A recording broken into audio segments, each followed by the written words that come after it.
What pisses you off or breaks your heart? And how are you going to change that? Educator Lisa Nielsen once asked us this, and it stuck with us for a long time. Think about what really gets you heated up. It's probably in conflict with one of your central interests or beliefs. What do you wish you had the power to change through your work? Today, we're going to tell you about a bunch of different career paths you can consider if you want to help make the world a better place. So, if you've been wondering, how can I find work that upholds the causes I believe in, or how do I find a job that allows me to fight for justice? Then keep watching to find out. Over the years, we've interviewed countless individuals who found careers related to social, environmental, and economic justice issues. Here are some of the reasons people have chosen this type of work. I want to live in a country where folks are treated right.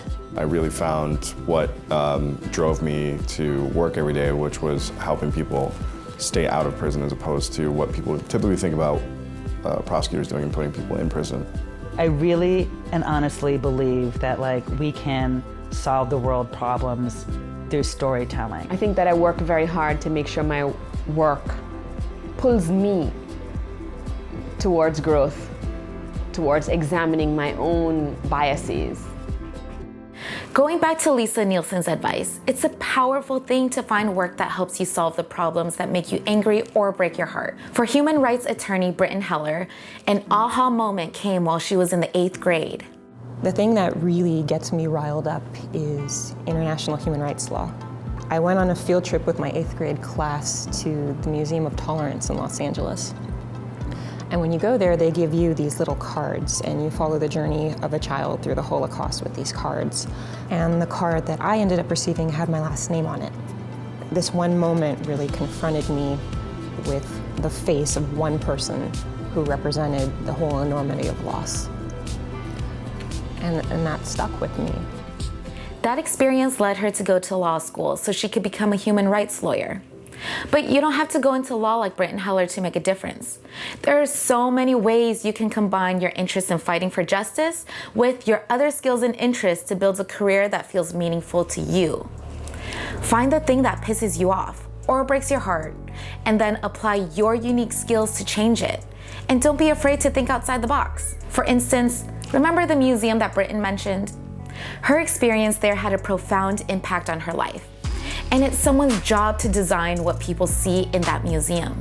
A group of designers, curators, fundraisers, and more all had to be involved. Together, they created an experience that made visitors like Britton want to be agents for change. And they were all able to use their unique skill sets to make that happen. You have the power to do that too. If you love spending time outdoors and are passionate about food justice, you could become an urban farmer like Will Allen. He started a nonprofit that creates local food systems in urban communities to improve job growth and public health.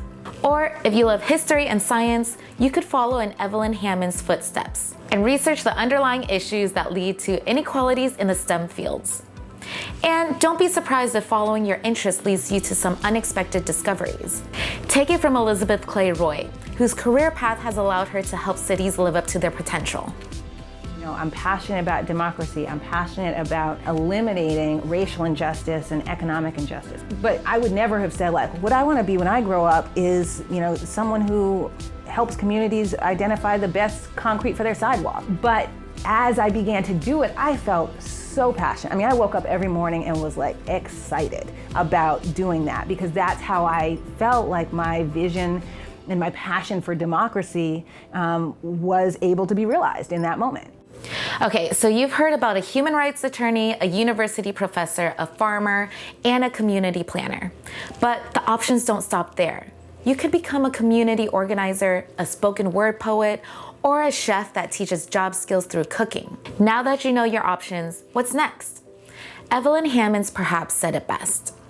The important thing at this point is simply find the things that you care about and jump in. What pisses you off or breaks your heart? What are some ways you can work for change? Sound off in the comments below. And as always, make sure to like and subscribe for more.